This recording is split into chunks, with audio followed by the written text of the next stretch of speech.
Hi Ted, just a quick hello to wish you well and hope you're doing okay. Haven't really many stories to tell about when you were over because there was just too many. You fitted in so well with the family, the sarcastic nature. You were able to keep Dad on his toes and all. Um, it was fun. It was so great to meet you. You're such a gentleman, and your family are just lovely. And thank you so much for giving us Nicole. She's one of the best sister-in-laws you could ask for. And it was just wonderful to have you over there when they got married. Wishing you all the love, and we'll chat to you all soon. Bye. Hi Ted, it's Angie. And Paul. Hope you're doing well. I'm just leaving you a little message. I think the first and the last time I met you was at Shane and Nicole's wedding, but you left a very lasting impression. I think you're a formidable man, and you've just been incredible throughout the journey that you've faced so far. Evelyn, our daughter, who you've not met, she's in bed tonight because she's decided to behave. And we've got another little baby on the way in the new year. I wish we could see you again. And yeah, you've just made a massive impression on ourselves and also Nicole. And just remember that you've made everybody so incredibly proud. Your sense of humour is incredible. Yeah. So sending you lots of love from Edinburgh here in Scotland. All the best. Bye-bye. Hi Ted, Sarah here. I just want you to know how much of a father figure that you are to me, and that you're responsible for some of the most amazing memories that I've ever had in my life, to include my first concert ever. You had heard that I'd never been to a concert, so you took us that night to the Allman Brothers. You and your buddy had so much fun that Nicole and I took you home, but we had lots of fun too. You also took me to my first ever football game because you had heard I'd never been to a football game. So we went and saw the Colts, and it was incredible. I loved when you would take us out on your boat, and we would go jet skiing all the time, and we just had so much fun. We did go stay with your buddy on the houseboat, and there was a little bit of an incident with the frying pan and the deck, but Nicole and I hopped in the water and scraped off some crustaceans, and it kind of made for an amazing memory now that we can laugh about. I loved cuddling your little white dogs that you had at your house and playing your pinball machine, and Natalie and Nicholas were too cute. Natalie always was eating blue candy, so her tongue was always blue. And Nicholas was adorable when he would say, "Pinky square." So, and baby soup for bathing suit. Just so cute. But I just wanted you to, and you did offer to let me drive your Porsche one time. I do regret saying no. I wish I would have said yes, because that would have been amazing. But the fact that you asked really meant the world to me. I'm so grateful for you in my life, and you've helped make me the person that I am today. And I love you for that, and I appreciate you, and just sending out lots of love. Bye. Hey, good afternoon, Ted. Teddy Lee. Just wanted to say hello, and I hope you're having a great Sunday. I would talk to Natalie not that long ago, and I want to say something, Ted. You have a beautiful family, and I think you already know that. But before I start on that part, I want to take you back to March of 1971 when I first came into Bell Boulevard. Sorry for the outfit. I just got back from my grandson's soccer game where I scored 4 goals and they won the game. And it was really exciting to watch him play. He loves the game. He plays like a Cordon Bleu player would do their job, as you have. So I want to take you back to that time when I first walked in that office. All you guys be dressed, and you were from the Midwest, and and meeting you. Your hair was long, you dressed sharp, talked sharp, used the word super quite a bit. And when I walked in that office, and then I never even knew what the job really entailed except display work. And before you know it, I was singing songs I never heard before, like, if you want money in a new car too, get out and sell Cordon Bleu. Knee socks, bobby socks, nylon hose. Who's the best? Everybody knows when you're up, and when you're down, you're down. When you're up against Teddy Lee Bates, you're upside down. So I remember the stories. I was going into a gas station to fill up my tank, and I got out of a sales meeting. I was so pumped up, as you often had us all pumped up. And rolled down my window, and the guy says, yes. And I said, fill it up. And he said something else to me. I had the radio on, and I said, super. And I thought he said to me, apparently, is, how are you today? And I said, super. Well, when he came back and asked me for the money, because back then, that's when they pumped the gas for you, I said, what? How much is that? He goes, yeah, you want a super, right? I laughed and I said, yeah, that's great. So these are the times, and the time when when Granny used to send you juice money. She used to send you $5 cash in an envelope, and we'd all sit there and laugh as you opened it up, because she'd go out and spend it on some beer, and we'd all laugh about it. You know, the story of your Jaguar. Such a great car for a new guy that I met like me. I had a 63 Chevy, which was a muscle car back then. And you let me sit in it, showed it to me, and I said, man, it'd be great to go for a ride in it. And you said, well, it doesn't work right now, but being that you said that, can you mind towing me? I said, no. Before you know it, I was towing over the Throgs Neck Bridge with a tow chain. We get through the bridge, and your bumper falls off, and you said, oh well. And we put it in my car, and we continued on, and we towed it to your house where you were living at the time. So it's so funny, all these things that happen, and what a great guy you are. And it was so awesome to meet your family. And it's heartwarming to think of what you have done and what you and Julie accomplished with your children. You know, I've met Natalie by phone, which was awesome talking to her. I feel like I've known her for a billion years. What a terrific person. I've met Nicole, same thing, so motivational. It was many years ago when you came here into DC. We went out, and it was the time I met her. Talking to Nick, and then, of course, Julie, your awesome, unbelievable wife. What a heart of gold she has, and what a person she is. I just love it, love it, love it. And, you know, I think about the stuff we've done, the stories we have. I remember the time we were out of town in Syracuse, New York, getting ready to go back home, and we stopped off in a cornfield. Well, you weren't there, but I think it was Bob Sullivan that was there at the time, and we loaded up his Volkswagen Beetle with corn. We get back to the hotel. I mean, it was stacked up to the top. There's no room anywhere in the back of the car.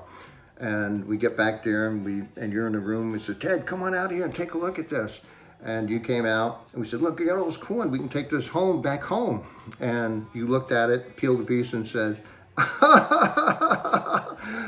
this is cow corn. We picked cow corn. And then we wound up leaving the corn in the motel room for the hotel to deal with it the following morning when we were out of town. So I owe an awful lot to you, and I know a lot of people do. I know you have a lot of friends that love you and care about you, that will always love you and care about you. And you're into my heart forever.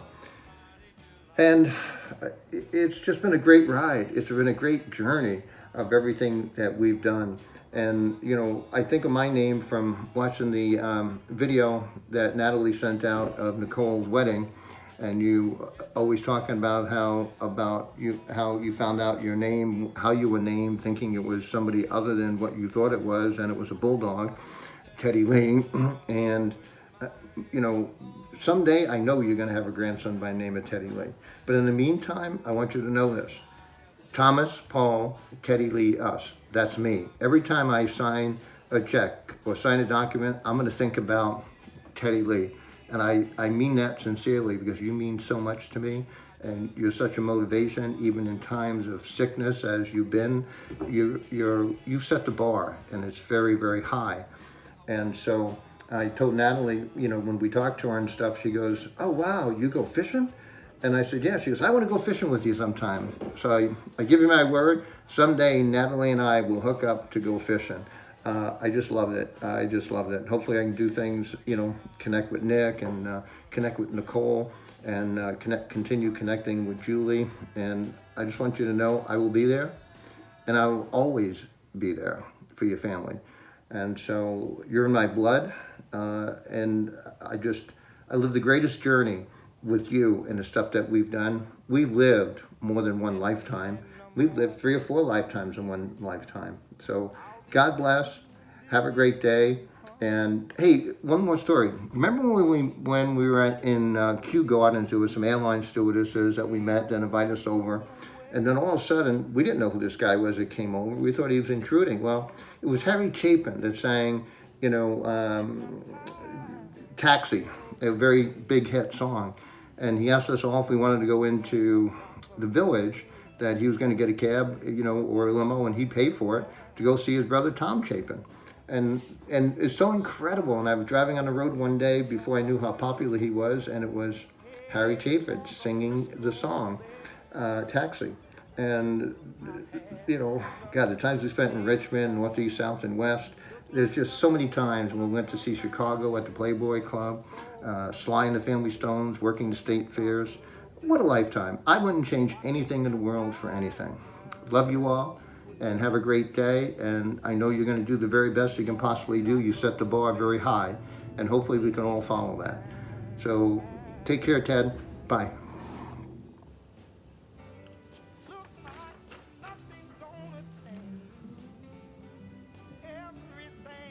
One of the things I remember most about living with Ted or hanging out with him, whether it was 8 a.m. or noon when he got up, the Cat Stevens song in the background would always be playing. Morning Has Broken.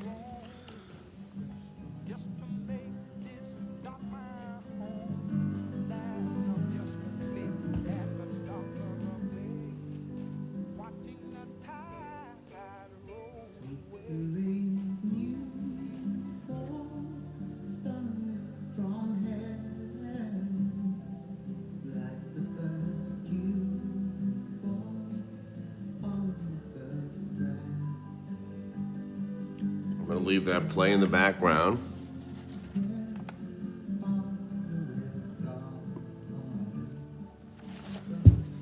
I have selected a poem for hard times to think and talk with y'all about today.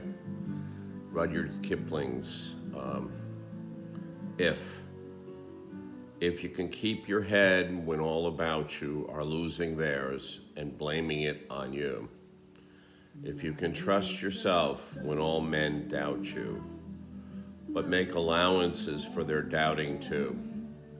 If you can wait and not be tired by waiting, or be lied about, don't deal in lies. Or being hated, don't give way to hating.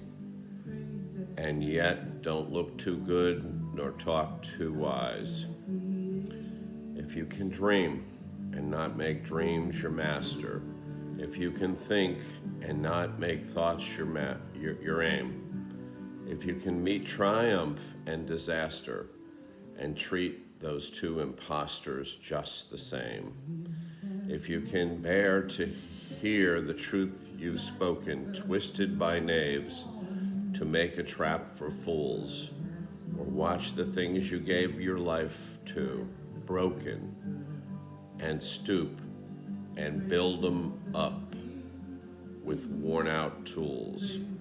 If you can make one heap of all your winnings and risk it all on one turn of the dice, and lose and start at your beginnings. Golly, I remember Teddy when it had rebought the business and really was in dire times, and had when he had decided he had to sell it. I remember speaking with him pretty much every day. Always optimistic. I remember his statement, always making the best decisions with the information you have today in front of you. Very inspirational to me.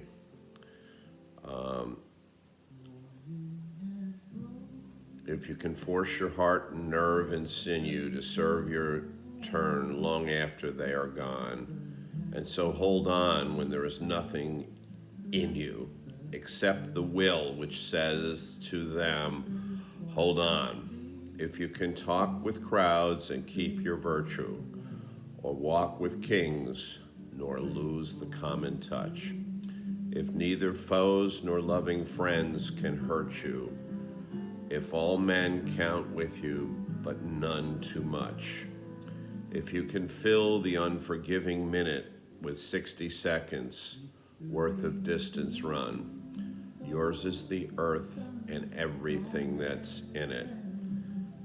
And which is more, you are the kind of man that is an example to us all. Remember a couple of quick stories.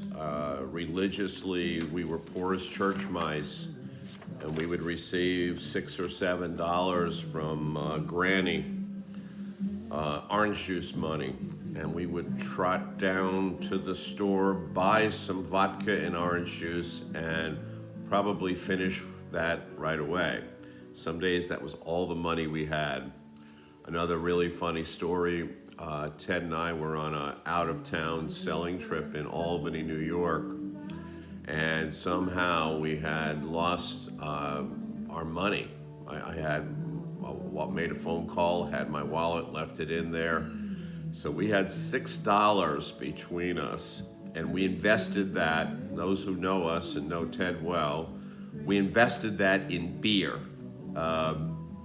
That night, it was a Friday night, remember it vividly, cold, frigid Friday night, and met some friends at the bar, and we stayed on their couch that night and went up the next day and really sold up a storm, picked up enough down payment money to eat that day, and put gas in the car and go home. And that's the kind of inspiration my dear friend Ted is, and we love you. And when you get to see the master, tell him I said hello. Not ready yet, but make me the kind of guy, the best kind of guy I can be. That's my prayer for you and for me. Love you, miss you. See you hopefully not too soon. Here's my Teddy Lee Bates story. Ted and I worked together with Cordon Bleu, 1968 in St. Louis, Missouri. And then, if my recall is right, it was sometime in 1969, towards the end of the year, September, October, we all moved to the East Coast. Ted went with Jim Showers, Keith Hass to New York. Wally Ambrose and I went to Boston. Randy McCulley went to Washington, D.C. with another bunch of guys, and we all opened up our Cordon Bleu offices. Sometime after, 2 years later, I believe, I returned to St. Louis. Ted followed sometime after that. I'm not sure exactly what Ted was doing, but he did have a daytime, full-time job. And I wound up with a job as the director of sales of the St. Louis Soccer Stars, North American Soccer League. So I'd work during the day. And then in the evening, around 6 o'clock after a light dinner, I would go to work in telemarketing. And Ted joined me. And he and I would meet around 6 o'clock, and we would work by phone, selling ticket packages till about 9:30 at night, every night, 5 nights a week. We did well, at least, well from my perspective, and I think from Ted's. But if I recall, my salary was $15,000 a year plus commission. And I had 4 or 5 children at the time. And then Ted was working on a straight commission. And of course, he always was a good salesman, so he was making sales every night and making some dollars every night. But the story I want to share with you really doesn't have anything to do with the Cordon Bleu days or the St. Louis Stars days. Matter of fact, it was many, many years later. I would think something in the neighborhood of 30 years later, because I was terrible at keeping in touch with my friends, and I still am today. But Ted was the opposite of that. So one day, Ted gives me a call. He says, "Sash, how you doing?" but he wasn't doing well. He was calling actually from his deathbed, at least he thought so at the time. And he shared with me what his health conditions were: the kidney disease, Parkinson's, now cancer, and it wasn't going well at the time. And he really called just to say hello and to share with me and tell me what a great friend I've been to him, even though it's been so many years before. So, when I got off the phone, I was in tears. And haven't done much better staying in touch. A little bit better, but not much better. So we have seen Ted over the last couple of years. But Ted loved so many people. So many people loved him, but he loved them first. There's a quote I came across, and I think this is most appropriate. And the quote's by Paul Bunyan. It says, "You have never lived today unless you've done something for someone who can never repay you." That is Teddy Lee Bates. That's his life. Love you, Ted. Love you. Thanks for our friendship. Hi, Ted. Tom Hurtenhead here. I was honored to be asked by Natalie to participate in her special dream project, so I wanted to take a few minutes to stroll down memory lane. We actually met in 1972. I was hired in 71 in Bayside, but you were up in Rochester already, so we didn't have the pleasure of meeting until that event at Stone Mountain, which was exciting, fun, and I got to know you a bit, and that was the beginning of our relationship. I'd like, though, to touch on a few more current day, 20 years ago in the Naples, Bonita Springs area when we spent time at your condo with the group of guys. That was exciting and fun, and really got to know you a lot better then. And then, of course, 5 years ago when we went to Tampa for the Cordon Bleu reunion, got to know you even more, and always really appreciated the day or so after that event. You called me. You were sitting on the beach smoking a cigar with a buddy of yours, and you took the time out to call and thank me for coordinating that event, and that was very meaningful to me. And then, of course, spending time in Indianapolis recently was just wonderful to see you again and to hang out with the troops and meet Julie for the first time, actually, and Nick, and really enjoyed it. But the one event memory that is implanted in my mind is way back in 2003 when my mother passed away. I was on my way back from her funeral on a train coming from Florida back to Virginia, and you called me to express your sympathy, wish me the best, and tell me you were thinking about me.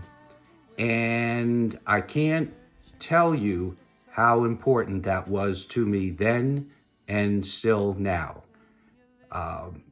It was one of those events. I don't know if you knew how significant it was at the time, but I just needed someone to pump me up and make me feel good, and you did just that. So your relationship, your friendship to me has been very important. I treasure it and love you and wish you the best, and hope to communicate again soon via virtually, and wish you all the best, you and your family. Have a great day, and we'll talk soon. Bye. So, this is Bob, and I'm going to talk to you about Teddy Lee. Teddy Lee, my buddy, my brother. I met Teddy Lee in the summer of 1969 when I came back from basic training in the Army and came back to Cordon Bleu, the cookware sales company that I had worked in the previous summer. Went into the office, and there was this big, tall, blue-eyed kid. He was 19, I was 20. And our boss, Jim Showers, said, why don't you guys go out of town together, go up to Springfield, Illinois. There's a lot of single working girls up there, and you can find some girls to sell some cookware to. So I looked at Ted, he looked at me, and we said, okay, let's do it. So away we went. We jumped in his Mustang, and we drove up to Springfield, Illinois. We spent a week up there, and we had a lot of fun, made some sales, made some friends, came back to St. Louis, and we kind of sort of partnered up and knocked some doors together in St. Louis. Well, Jim Showers and Keith Haas, our bosses, decided that we needed to move to New York City to open up Cordon Bleu on the East Coast. So, Ted and I decided that we would drive out there together. Jim Showers had a Riviera that he needed to be driven out, and so we thought, well, why don't we just hook Ted's Mustang on the back of the Riviera and let's drive out to New York. So we filled Ted's car with clothes and suitcases and everything that we had, and the rest of it in the backseat of the Riviera. Got a tow bar, hooked it on to Ted's Mustang, and off we went.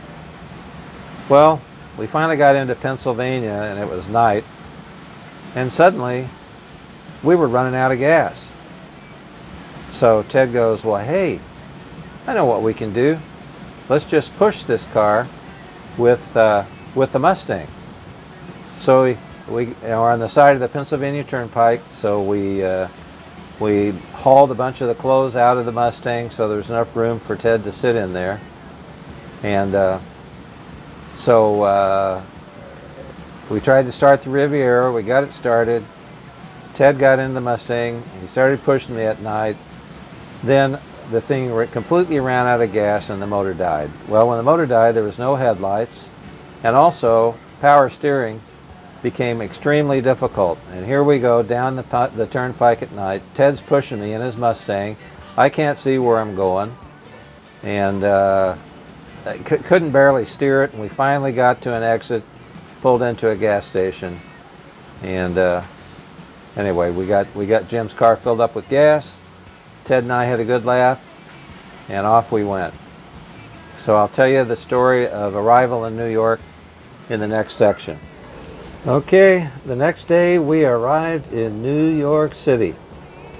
Neither Ted or I had ever been there. We'd only seen it in movies, and we were really kind of excited to see the big city. We came across the Verrazano Narrows Bridge. We looked over, we could see the Statue of Liberty. Then we crossed the bridge from Staten Island into Queens. We got on the expressway. We drove out to Tom's Point Lane in Port Washington, where Jim had gotten us an apartment. And then we drove into New York, into Manhattan. And my God, what a couple of country hicks we were, with hay in our teeth and cow shit on our boots. And here we are walking down the canyons of New York, looking at those big old buildings. It was amazing. What a couple of hicks, but we were determined that we were going to succeed and build a big sales organization in New York City, and I'll be damned if we didn't do it. In the next 2 years, we became the top office in the country. We worked hard. Being asked to do this video, Ted, has given me the opportunity to think about our friendship and how long we know each other. Do you realize it's almost 50 years? 50 years from being on Bell Boulevard. I was hired, you were my manager. The day we met, I always got along with you. You were impressive, you were terrific, you always treated me with respect and kindness, whether I was doing well in business or not. We always got along. I thought of some of the stories, Ted, of you and I that are just so funny. You know, although I liked you, there were times I really hated you. Those blue eyes would just really piss me off. We'd be in a bar, and I'd be talking to some beautiful young ladies. You'd walk over, and I'd say, this is my good friend Ted. And the women giving me the attention would inevitably, it would go like this. Oh, Ted, your blue eyes are so beautiful. I wanted to say, Ted, how many times am I going to hear with the blue eyes? I'd be making a call, trying to sell someone a stereo or some pots and pans or something, and You would come in, you'd be finished with your calls, and you were a manager, and the deal was I'd let them know that maybe you could give them a special deal because we wanted to close the sale and we both wanted to make money. And it'd be the same thing. You'd walk in, you'd sit down in your charming way of offering some sort of discount or a deal or what you could do and only you could do, and they would look at you, and it was the same thing, Ted. The woman would look at me, she'd look at you, and it would be, oh, Ted, your eyes are so beautiful, let me see them. I wanted to kill you. It was those blue eyes, and those blue eyes are beautiful, but I had it with the blue eyes. Ted, the other was the story about going to Florida. I mean, I'll never forget, you and I were in your car, we were in Connecticut. It was December, it was cold out. It was mid-December, we were looking at Christmas, and my car was in the other car with someone else whose name I can't remember. The weather was terrible, there was a snowstorm, as you remember. And Mike pulled his car up next to ours, you were driving, pulls down the window, you looked over and he said, hey guys, you want to go to Florida? You looked at me, I looked at you. We didn't have much money with us. We didn't have clothes to Florida. We looked at each other and said, absolutely. We literally turned the car around, headed south and went to Florida. And we were there within a day with a stop in Georgia at like 4 in the morning. And we pulled in this driveway, and I wasn't used to this. We saw trucks outside with rifles in them. We walk in this place, it was redneck. I'm a guy from New York, I wasn't used to it. I whispered in your ear, I said, Ted, what the hell are we doing? You said, just sit down. We ordered breakfast. The woman said to me, would you like harmony grits? I used to whisper in my ear, you said, yes, because I wanted French fries. She said, I said, harmony grits it is. I was served grits, I hated them. I really didn't like the taste of it. I said, what do I do? You said, just eat them and smile and say nothing else. I ate them, I smiled, I said I'd never have them again, and I never had them again. And we got in the car and drove to Florida. We had an amazing time in Florida, but what happened when we left, I'll never forget. We're on the highway, I don't remember if we were at the tip of Florida or in Georgia, but I was driving, you were reading some of your love letters, and we got stopped by an unmarked car. And he said he clocked me at about 98, 99, which I was doing. It's easy to do in your car. We didn't have the money. Brought us to a gas station. We cashed in a credit card, gave us like $50 for the cop, $25 for the gas station attendant, and we went on. Ted, let me tell you something. You are a very, very special guy to me. You're like a brother to me. We work with some great guys. You, me, Thomas, Jim Showers, Keith Hass, Mike Kaya, Bob Botkin, Joey Dusage. There were some great guys. Working with you guys was like going back to college. It was just amazing. Even though we don't see each other, we've managed over these years to always stay in touch. You're like a brother to me, Ted. I really mean that. You just, I'll never forget, I'll never forget how you treated me with kindness and respect, whether I was selling and you were making money from that or not. I always had you by my side, and you were a guy I could always count on. I love you, my man. Take good care. Bye now.